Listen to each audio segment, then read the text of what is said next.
I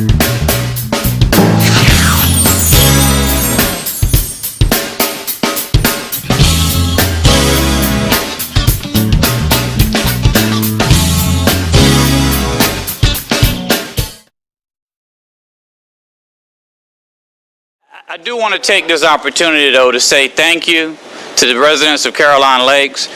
You gave us an opportunity to not only hear you, but to work with the entire community, because our fire service is important throughout Lakeland, and we needed the opportunity to explain to people why it was important to have an additional station and how it affected the entire community.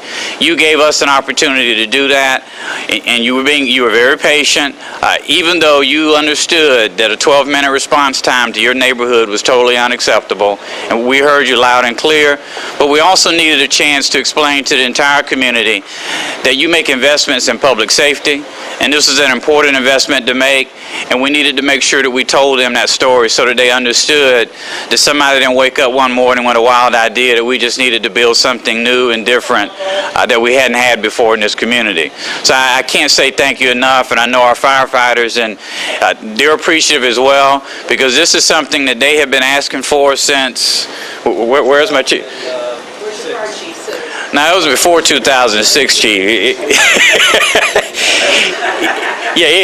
I mean, the presentation has become much more sophisticated, but during a less sophisticated time, I recall the Circles presentation that goes back before. 2000. Yeah, that was about 2000.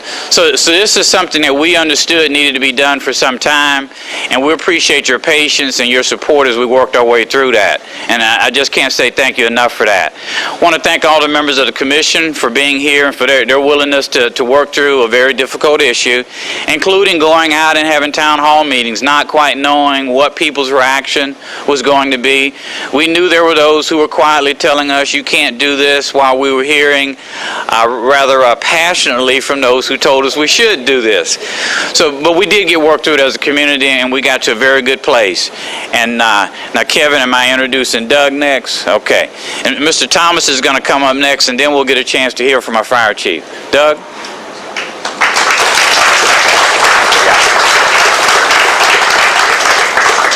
Well, I would echo the thoughts that Mayor Fields had just mentioned in terms of having our friends from Caroline Lakes and those in the southwest Lakeland come out here and join us, as well as those friends from the airport.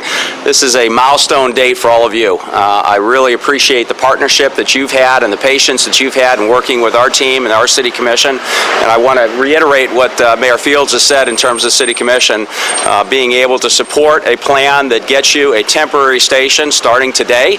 We're very pleased to be able to roll that out today, but also providing the funding not only to start the temporary station this year, but to ultimately build the new station, which will be completed, under construction and completed and be operational almost a year out from where we are today, late summer of 2014.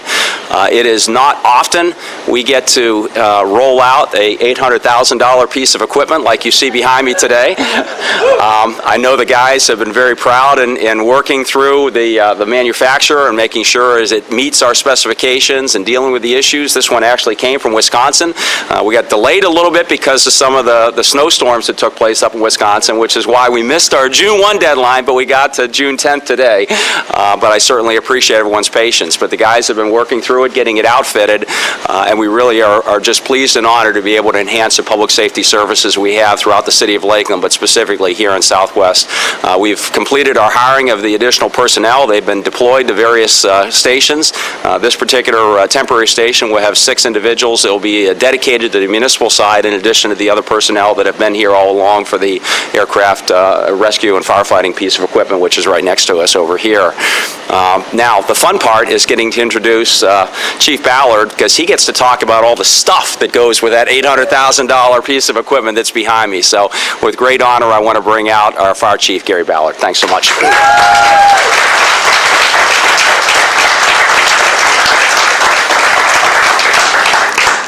Today is an exciting day, and I just want to thank the commissioners, city manager, and city management for got to talk loud. Okay, so I got to yell. I could move closer. But anyway, I want to thank the commissioners, city manager, and city management for moving this process forward and serving and being able to bring service to our community out here in the southwest quadrant of the city. Also want to say that who this is for all of you guys that are here today, as well as those that couldn't be here because of their business or in home and can't make it here today. But we want to be able to come visit you and your communities.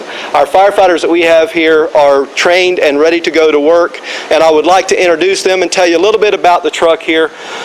They will tell you a lot more in depth.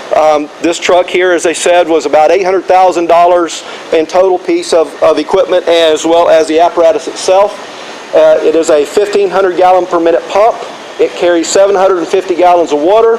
It carries 4 firefighters, with which one of those will always be a paramedic with equipment to service you for a medical response. And in addition to that, we'll still have our backups coming from Station 2 and Station 4 to our area out here at this side here. I would also like now to really, who this is about and who it's for is for our firefighters that are going to staff this truck. And I'd like to introduce the crew to you today. And then what I'd like to do then, you'll mill around the truck. They can tell you all about that. In addition to that, I have some handouts that show a little bit of information for you concerning opening of the station, that if you need to take that to your insurance company, you can, that says that we have service in this area, as well as a service area map that indicates what the particular zone is for this engine to cover. It's highlighted in a map area there for you, and you guys can take that when we get ready to disassemble here, take that home with you, and you can have that. First of all, let me introduce from the hierarchy here, Chief Riley and Chief Hartzog is here. Chief Riley in the back is over the operations part of the particular station, but Chief Hartzog in the back is part of putting the temporary station together and making sure we have the facilities and this equipment to be here. I would like to both thank them for their effort in trying to pull this off.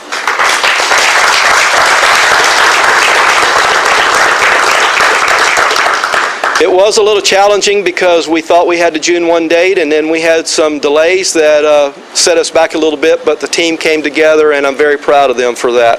But for today, the crew for the day is, first of all, I'd like to introduce Lieutenant Thompson. Jim, come on over here and stand up here. Driver engineer is going to be Michael Thomas. Mike, come on out.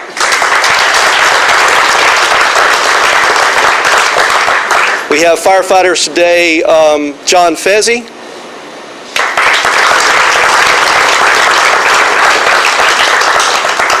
and firefighter Ronald Hinckley.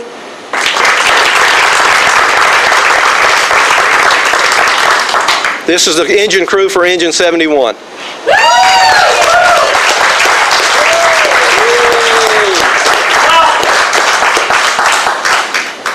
You're a sight for sore eyes. Okay, no. And in addition to that, I know this is the engine crew, but I also want to introduce the crew to ARFF 1, and driver engineer Stuart Kirk, please come forward.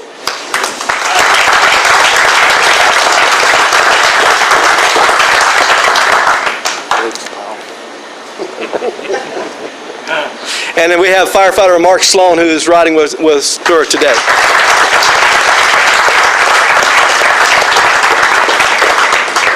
The crew is here to be able to respond to any aircraft emergency. The ARFF guys are for the aircrafts that are land and take off in the field here. The engine will also support them and go to those calls as well. But when a community call comes in for the community, the ARFF guys will stay back here at the ARFF station, and they'll be here still protecting the airport itself. So the engine will go away and take a call.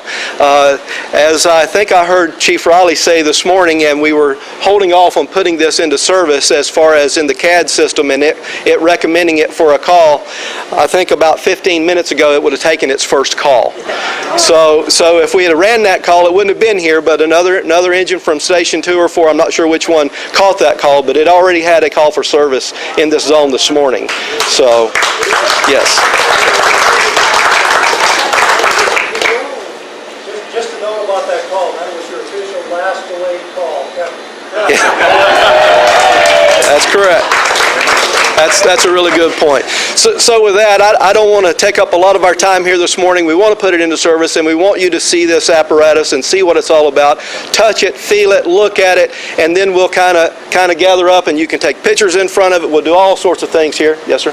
Can we do something first, Chief? Yes, sir. Can we have our Caroline Lakes residents with our firefighters take a picture together? Yes, sir. All We right, certainly good. can. That'll work. So all of the Caroline Lakes residents, please come forward and gather up here with our firefighters. Come on.